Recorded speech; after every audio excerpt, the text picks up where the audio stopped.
एक बात जरा बताइए थे, कहाँ जंगल राज आया है? कौन जगह हो रहा है?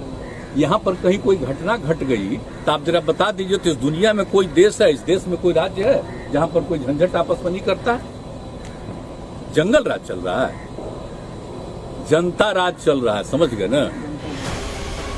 जंगल राज के खिलाफ बिहार में 2005 से आया सुशासन का राज भी क्या अब जंगल राज पार्ट 2 हो चुका है, जहां एक नहीं, दो नहीं, 5 बदमाश बेखौफ सुशासन बाबू कहे गए नीतीश कुमार के राज्य की राजधानी पटना में पारस अस्पताल के भीतर दाखिल होते हैं और फिर कमरा नंबर 209 के भीतर घुसने से पहले एक एक करके सारे शूटर अपनी कमर से पिस्टल निकालते हैं, पिस्टल को लोड करते हैं और फिर एकदम बेफिक्र होकर इसी 209 कमरे के भीतर इलाज कराते गैंगस्टर चंदन मिश्रा पर अंधाधुंध फायरिंग करते हैं। 30 सेकंड तक पटना में पारस अस्पताल के इस कमरे के भीतर बक्सर के रहने वाले 10 से ज्यादा हत्या के आरोपी, अपहरण लूट के मास्टरमाइंड गैंगस्टर चंदन मिश्रा पर 5 शूटर गोलियां दागते रहते हैं।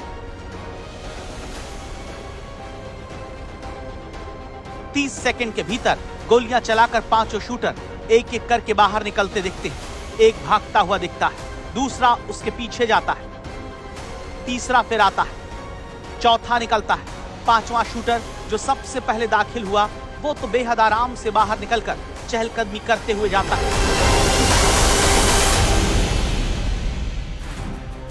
इन वीडियो को देखकर 4 बातें सामने आती हैं। पहली बात, 5 शूटर बिहार की कानून व्यवस्था को अपने ठेंगे पर रखते हैं क्योंकि इन्हें डर नहीं, क्योंकि ये सब आराम से आए और गोली मारकर गैंगस्टर को जाते हैं। दूसरी बात, किसी शूटर ने अपना चेहरा नहीं छिपाया, यानी ये चाहते थे कि पुलिस और बहुत सारे लोग जाने मारने वाले कौन हैं। तीसरी बात, हमलावर 35 से 40 साल के हैं, यानी बिहार में अब लगातार युवा लड़के बेखौफ होकर अपराध को अंजाम दे रहे हैं। चौथी बात, चुनाव से पहले जब कानून व्यवस्था की मजबूती के दावे पूरी नीतीश सरकार कर रही है, तब अपराधी ने उन दावों का धागा खोल के रख दिया। ऐसी हालत में बिहार की स्थिति यह है कि मुख्यमंत्री नीतीश कुमार का कोई बयान सामने नहीं आता। बिहार का गृह विभाग भी नीतीश कुमार के पास है, चुप्पी वहां भी पसरी हुई है। डीजीपी विनय कुमार कहते हैं अपराध हर राज्य में हो रहा है और एडीजी कुंदन कृष्णन तो अद्भुत हैं, कहते हैं मई जून के महीने में मर्डर बिहार में ज्यादा होता है। बिहार से आने वाले केंद्रीय मंत्री ललन सिंह को लगता है कि एक का दूसरे को गोली मार देना क्राइम नहीं, आपसी विवाद है। और बिहार से आने वाले दूसरे केंद्रीय मंत्री जीतन राम मांझी कहते हैं अरे मारा तो प्राइवेट अस्पताल में है, सरकारी में थोड़ी। और बिहार से आने वाले तीसरे केंद्रीय मंत्री चिराग पासवान कहते हैं कि राज्य में कानून व्यवस्था गंभीर चिंता का विषय है। यानी अपराधी अब बिहार में कहीं भी घुसकर मार रहे हैं, बाकी पुलिस के अधिकारी और सत्ताधारी आपस में ही कानून व्यवस्था को दुरुस्त करने के नाम पर सियासी जलेबी छान रहे हैं। लेकिन आज सियासत से पहले 2 चेहरे पहचानिए जिनके कंधे पर बिहार में अपराध थामने का सितारा नीतीश कुमार ने लगा रखा है। इनमें विनय कुमार हैं, बिहार के डीजीपी, और दूसरे कुंदन कृष्णन, एडीजी बिहार। ये अधिकारी नहीं है बल्कि कानून व्यवस्था के नाम पर जिम्मेदारियों को गोड़कर जवाबदेही को रौंद देने वाले चेहरे हैं।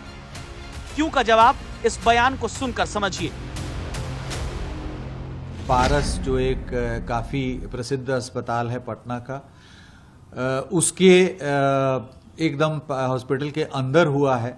पारस की अपनी भी सुरक्षा व्यवस्था है, उसको पूरा लांघते हुए और अपराध कर्मी उसके अंदर गए हैं और अंदर जाकर के घटना को कारित की है। ये एक चिंता का विषय है। इस संबंध में हम लोग पारस की सुरक्षा व्यवस्था का भी जायजा लेंगे कि क्यों ऐसा हुआ, कौन लोग ड्यूटी पर थे, और पारस जो प्रबंधन है उसका ध्यान आकृष्ट करेंगे।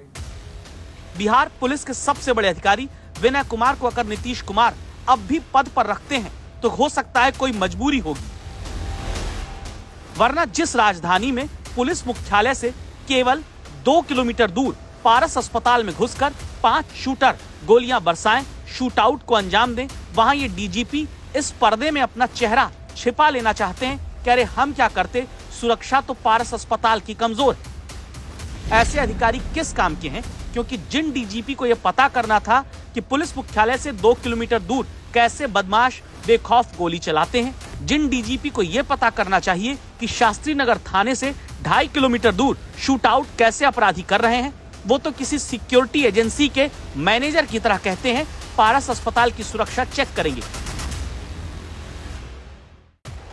डीजीपी सिर्फ ये कहकर पल्ला झाड़ते नहीं दिखते कि पारस अस्पताल की सुरक्षा में चूक हुई, बल्कि ये कहकर भी अपने कंधे के सितारे बचाना चाहते हैं कि मरने वाला एक अपराधी था और पता नहीं वो बीमार था भी या नहीं। जो मृतक हैं वो पूर्व में काफी दुर्दांत अपराध कर्मी रहे हैं और इनका बक्सर में आतंक था। इनके विरुद्ध दर्जनों हत्या के कांड हैं। हत्या के कांड में ये सजा याफ्ता भी हैं। फांसी की सजा इनको हुई थी जो बाद में अपील में वो आजीवन कारावास में कन्वर्ट हो गई थी। उसके अलावे भी इन पर कम से कम 3 दर्जन कांड अभी भी ट्रायल में है। तो ये खुद भी एक सातिर अपराध कर्मी रहे हैं, बक्सर के आतंक रहे हैं। अभी ये पेरोल पे इलाज कराने के नाम पर ये आए थे।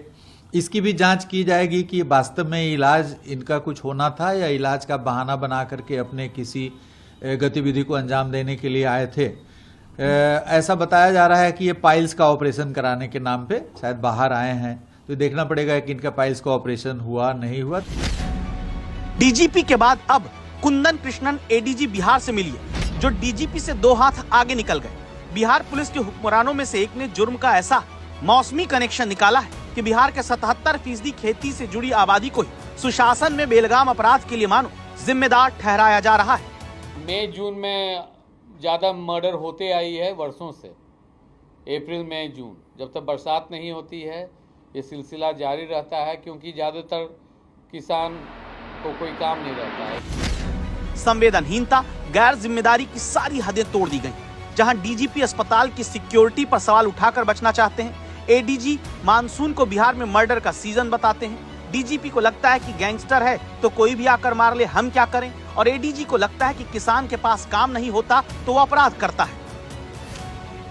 इससे भी मन नहीं भरा तो एडीजी ने पैसों के लिए युवा समाज को ही क्राइम के कटघरे में खड़ा कर दिया।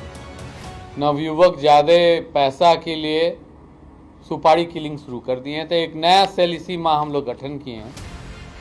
यानी अपराधियों में डर जिनका होना चाहिए उनकी कोई जिम्मेदारी नहीं, बाकी सब दोषी।